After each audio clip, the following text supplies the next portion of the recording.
In this video I'll show you how I created this piece for the Punisher's weekly challenge. The weekly challenge had the theme of ruins, so immediately in most people's minds I think ruins make you think of like ancient buildings or in the desert or maybe on top of a mountain or in the jungle. But I wanted to do something different. I always try to make something that not really many people do. So I thought of the Titanic. That's kind of a ruin, and that's an underwater scene. And I never did an underwater scene, so I wanted to make a shipwreck, and the shipwreck was going to be the Titanic. Now, I knew I wanted to make the Titanic, and that was going to be the set piece, so the thing that's going to be the most important to the shot. So I started off by looking to find a Titanic model, because modeling the Titanic myself was not going to be something I was willing to do. So eventually I ended up on Sketchfab. One tip, check the box for downloadable on top, so that you don't find only things people want to show off. And I ended up on this thing, on this model, so huge shout out to the guy. And I imported the model into Blender and started cleaning up. One big problem with models, especially from SketchUp, is that most of the times they are not really made for Blender or are kind of a mess. And it could be with other models as well. So first it's cleaning up and applying the textures if necessary. And this model didn't come with textures applied with it, so it was completely white, and that took a lot of time. After that I wanted to make the Titanic. Is famous for breaking into two pieces, breaking apart, so I wanted to make the two pieces separate. So I started cutting the ship in half and placing one of the halves, making it separate objects and placing them in separate positions, and finding a nice composition for the shot, placing my camera and making the real scale, because the Titanic was now a couple of centimeters and it needed to be 200 meters or something. So I scaled the Titanic up. At the moment the ship was flying in the air, so I needed to add a ground for the ship. Now with the ground I always try to make the ground realistic. And in this scene I wanted to add some coral and sea plants on top of it, so it didn't really need to be a nice texture or anything, but still a completely flat ground. It's not really possible, especially not in the sea, I feel like. So I always try to add a little bit of displacement.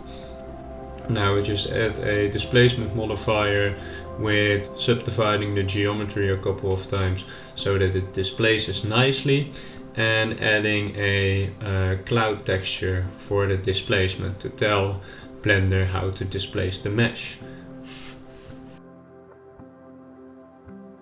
Now it's time for a little texture for the ground. I have my texture browser, asset browser set up, so it's easy for me. There's plenty of videos for the asset browser on YouTube.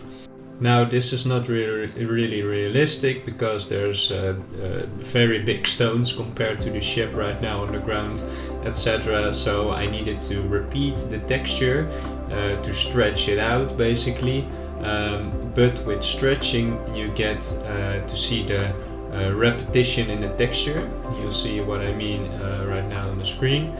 You can see that it's the same texture repeating itself. So I got the polygon Uber mapping node, and that way it works better.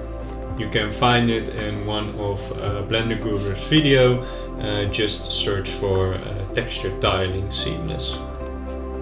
For the vegetation I used Quixel Bridge, but if you don't want to or don't have Quixel Bridge, which is free by the way, you can also always use Turbo Squid or any other website online. There's plenty of free models. Just import it into Blender and make it a new collection. That way you can reference it to the particle system. Make your particle system hair, so basically the ground has hairs, and make the hairs the collection of what you want the hairs to be. Do it with coral, do it with stone, do it with vegetation, do it with everything you want, and fill the ground up with all sorts of particle emitters. You can do the same with the boat, and you can add some rocks to the sides of your ship, and that will be all of the assets you need. When importing something from Quixel Bridge, the materials are all messed up, so you kind of have to change these in order to make them look nice, and then you can just weight paint where you want the particles to be.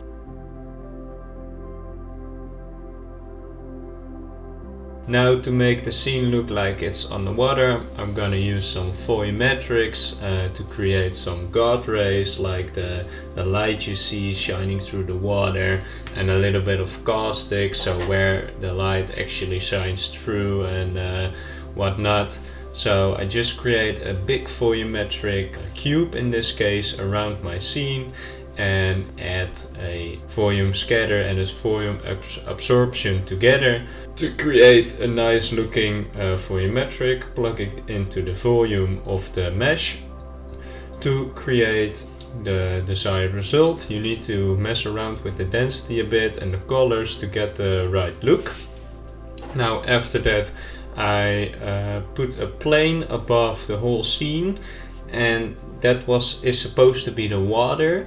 So when the light comes through the water, it takes over the color of the water. So I make it a water shader and give it the color of water, so that our underwater scene gets the same color. And for the God rays, so the light beams, I use a plane with some holes in it.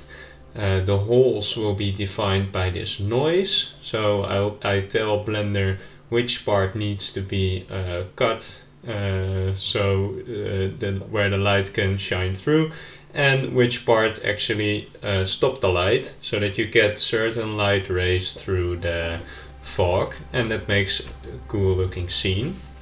Now, for the final touch, you see that everything is pretty dark once you messed around with everything for a little bit. Add in some lights where you want it to be, shine onto the ship, that's the thing you want to show off. Ship in the back, maybe a bit big spotlight, because you want to show that as well. And then to make it all complete and finished, you need to mess around a bit with the exposure and the gamma and the color balance to make it more exposed, and you can actually see something. So mess around with that for a bit, and then you have your result.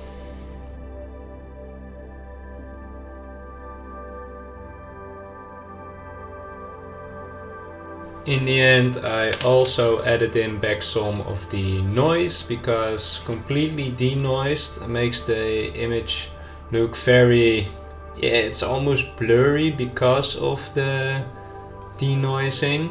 So I add in a bit of grain.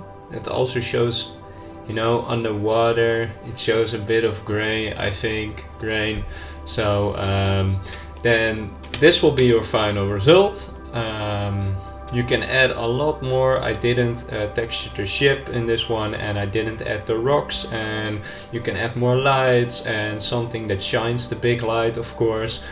So there's a lot you can do with this.